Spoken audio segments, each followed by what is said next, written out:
Good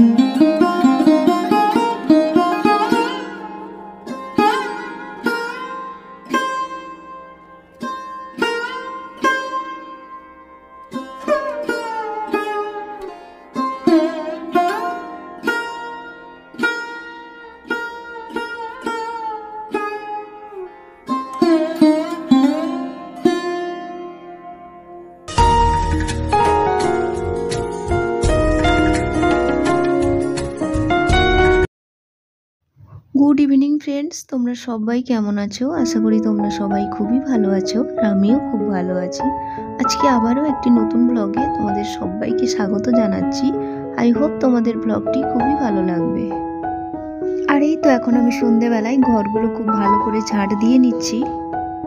সন্ধেটা দেওয়ার আগে ঘরগুলো খুব ভালো করে ঝাঁট দিয়ে নিই, কারণ সন্ধে দেওয়ার আগে ঘরে ঝাঁটা বোলানো দরকার। আর এই মেঝেতে মাদুরটা পেতে রাখি, কেন বলো তো? মেঝেটা প্রচণ্ড ঠান্ডা, তার জন্য মাদুরটা দিয়ে রাখি যে পাগুলো একটু ঠান্ডা কম লাগবে। আর তাছাড়া ওখানে বসে আমি অন্যান্য কাজবাজগুলো করতে পারি। এরপর বারান্দাটাও খুব ভালো করে ঝাঁট দিয়ে নিচ্ছি।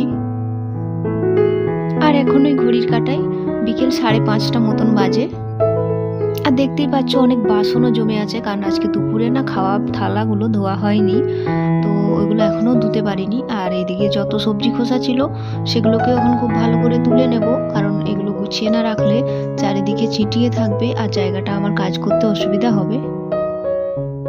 আর সবজি খোসাগুলোও না আমাদের এখানে সেখানে ফেলা হয় না, একটা নির্দিষ্ট জায়গায় ফেলতে হয়, কারণ ওইগুলো না গাছের গোড়ায় দিতে কাজে লাগে। কারণ সবজি খোসা পচে গেলে সেখান থেকে যে সারটা হয় সেটা গাছের গোড়ায় দেওয়া হয়, ফলে গাছগুলো খুব ভালোভাবে বৃদ্ধি পায়। তারপর হাত পা ধুয়ে এসে সন্ধেটা দিতে বসে গেলাম, কারণ এখন সন্ধে দেওয়ার টাইমও হয়ে গেছে। আর বিকেলবেলায় হাজব্যান্ড চলে এসছে, তো তার জন্য টিফিন বানাতে হবে, তো ভাবলাম আগে সন্ধেটাই দিয়ে নিই, তারপরে বানাবো। কারণ সন্ধে দেওয়ার একটা টাইম থাকে, তাই না? এই টাইমের মধ্যেই সন্ধেটা দিতে হবে। আর এই তো আমার এখন সন্ধে দেওয়ার পর আমি চলে এসেছি বাসনগুলো একটু খুব ভালো করে ধুয়ে নেব। তো বন্ধুরা, তোমরা যারা আমার ভিডিওটি এত দূর পর্যন্ত দেখছো, তোমাদের যদি কোনো কাজ একটুও ভালো লাগে তবে অবশ্যই ভিডিওতে একটা লাইক দিও। আর যদি আমার কাজগুলি খুবই ভালো লেগে যায়, প্রতিদিন আমার এরকম কাজ দেখতে চাও, তাহলে অবশ্যই আমার চ্যানেলটি সাবস্ক্রাইব করে আমার পাশে থেকো। আর যেসব বন্ধুরা আমার চ্যানেলটি সাবস্ক্রাইব করে আমার পাশে আছে তাদেরকে তো আমার অসংখ্য ধন্যবাদ। আর এই তো এখন বাসনগুলো আমি খুব ভালো করে ধুয়ে নিচ্ছি। আজকে না শরীরটা খুব একটা ভালো ছিল না, তাই দুপুরবেলায় সব কিছু কাজ গুছিয়ে করতে পারিনি। আর তার জন্য বিকেলবেলায় আজকে করতে হচ্ছে। কি বলতো, সব দিন তো শরীর একই রকম থাকে না, শরীরের আপ ডাউন থাকেই, তো তার জন্য আজকে কাজবাজগুলো অনেকটা দেরি করে হচ্ছে। আর ধোয়া বাসনগুলো এখন আমি খুব ভালো করে গুছিয়ে রেখে দিচ্ছি। আজকে কি বলতো, সকালের ভিডিও করতে পারিনি, তো ভাবলাম বিকেলবেলাটাই একটু ভালো লাগছে শরীরটা, তার জন্য বিকেলের রুটিনটা তোমাদের সামনে নিয়ে এলাম। আর হাজব্যান্ড যেহেতু চলে এসছে, তো ও বললো যে আজকে না একটু তেলে ভাজা খেতে ইচ্ছে করছে। তো এই ঠান্ডায় সে আর বেরোবে না, মানে বেরোতে ইচ্ছে করছে না, কারণ আর বাইরের জিনিস সবসময় খাওয়াটাও খুব একটা ভালো না। তার জন্য একটা বাটিতে একটু বেসন নিয়ে নিয়েছি, একটা পেঁয়াজ কুচিয়ে নিচ্ছি। কি বলতো, অনেক সবজি না বেঁচে আছে, একটু মানে বাঁধাকপিটা দেখছি পুরোটা শেষ হয়নি, মনে হয় সবারই এরকমই হয়, লাস্টের দিকে পড়ে আছে। ধনে পাতাগুলো অনেক দিন হয়ে গেল, তো ভাবলাম যে ওই ধনে পাতাগুলো দিয়ে আর বাঁধাকপিটা দিয়ে আজকে একটু পকোড়া করে দিই। আর এই শীতকালে না এই তেলে ভাজা খেতে খুবই ভালো লাগবে। আর ধনে পাতার পকোড়া তো খুবই ভালো লাগে, কারণ ধনে পাতার ফ্লেভারটাই খুবই ভালো লাগে। তো একটু বাঁধাকপি নিয়ে সেটা একটু কুচিয়ে নিচ্ছি।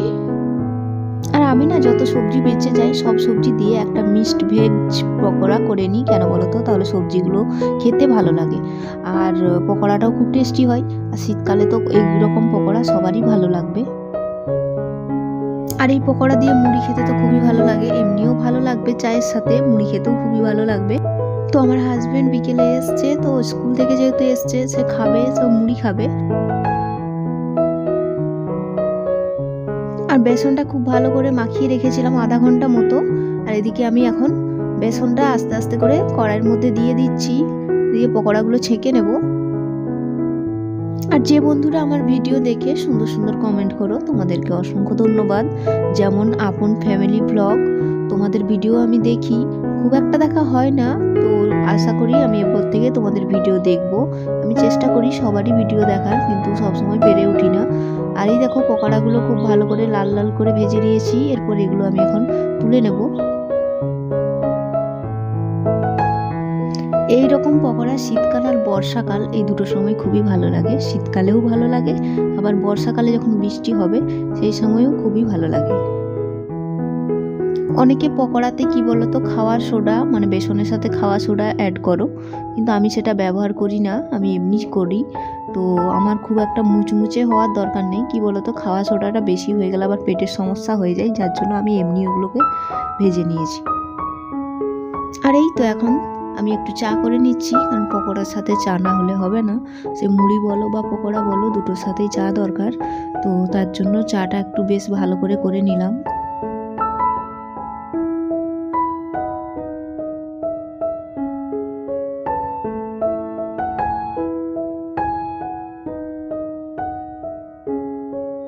আর এই তো এখন আমরা দুজনে বসে গেছি চা আর পকোড়া নিয়ে। তো সে মুড়ি খাবে, আমি পকোড়া খাবো ঠিক করেছি। আমি মুড়ি খাবো না, কিন্তু সত্যি কথা বলতে ওর মুড়ি মাখাতে মাখাতে একটু মুড়ি খেয়ে দেখলাম মুড়িটার টেস্ট খুবই ভালো এসেছে, মানে পকোড়াটা খুবই ভালো টেস্ট হয়েছিল। তখন আমিও একটু মুড়ি খেয়ে নিয়েছিলাম তার সাথে।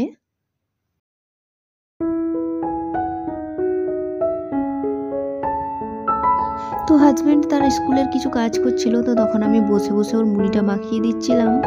তো ওই মাখানোর সময় না আমি একটু খেয়েছি, তো খেতে দেখলাম যে খুব টেস্ট হয়েছে, তো তখন আমি একটু মুড়িও খেয়ে নিলাম। আর এদিকে বাজার থেকে কি কি জিনিসপত্র নিয়ে এসছে সেগুলো একটু বের করে নেব।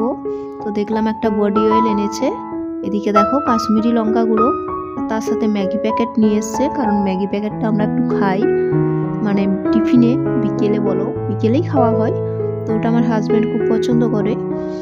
আর এদিকে ডাল নিয়ে এসছে, আর কলগেট নিয়ে এসছে, মানে যা যা জিনিস আমাদের বাড়ন্ত হয়ে গেছে সেগুলোকে আনা করালাম, তো সেগুলোই এখন আমি বের করে নিচ্ছি।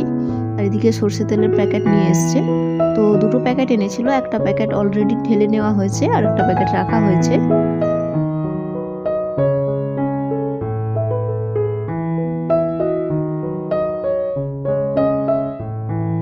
আর এদিকে জিনিসগুলো খুব ভালো করে গুছিয়ে রেখে দিলাম এই তাকের মধ্যে। আমাদের কি বলতো ঘরে অনেকগুলো তাক আছে, তাকের মধ্যে জিনিস রাখা হয়, কারণ ঘরের মধ্যে আর অন্য কোনো জায়গা নেই। তো এখানে যত জিনিস ভুসিমাল দোকান থেকে আনা হয় সবগুলোকে এইভাবে রেখে দিই, বেশি করে আনিয়ে রাখি। তো সেগুলো এখন গুছিয়ে রেখে দিচ্ছি।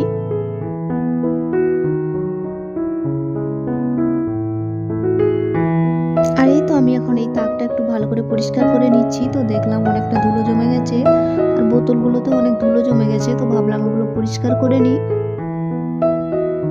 তো বন্ধুরা তোমাদের আমার এই আজকের ভিডিও কীরকম লাগলো অবশ্যই কমেন্টে জানাবে, আর যদি একটুও ভালো লাগে তবে অবশ্যই আমার ভিডিওতে একটু লাইক দেবে, আর যদি খুবই ভালো লেগে যায় তাহলে চ্যানেলটা সাবস্ক্রাইব করে আমার পাশে থাকবে।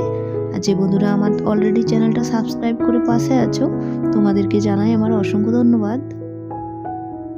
আর এই যে দেখো কিছু কৌটা খালি রয়ে গেছে, তো ওগুলোকে আমি ভালো করে মুছে রেখে দিচ্ছি, কেন বলো তো এগুলোতে আবার অনেক কিছু জিনিস রয়ে যাবে। আর কিছু কিছু জিনিস বাড়ন্ত ছিল সেগুলো আনা করালাম, ওগুলো গুছিয়ে রেখেছি। আর এই যে মধু কৌটাটা দেখতে পাচ্ছ, এখানে মধুটা আগের বছরে নেওয়া হয়েছিল, তো এখনও শেষ হয়নি। সব সময় না রুটিন করে খাওয়া হয়ে ওঠে না, কেন বলো তো যখন সর্দি কাশি একটু থাকে তখনই খাওয়া হয়। আর এই যে ওষুধের ডিব্বাটা দেখছো, এটা একটা হচ্ছে হজমের ওষুধ, তো এটা আমাদের থাকেই, কারণ যখন তখন অ্যাসিডিটি অম্বল এগুলো তো হয়েই থাকে।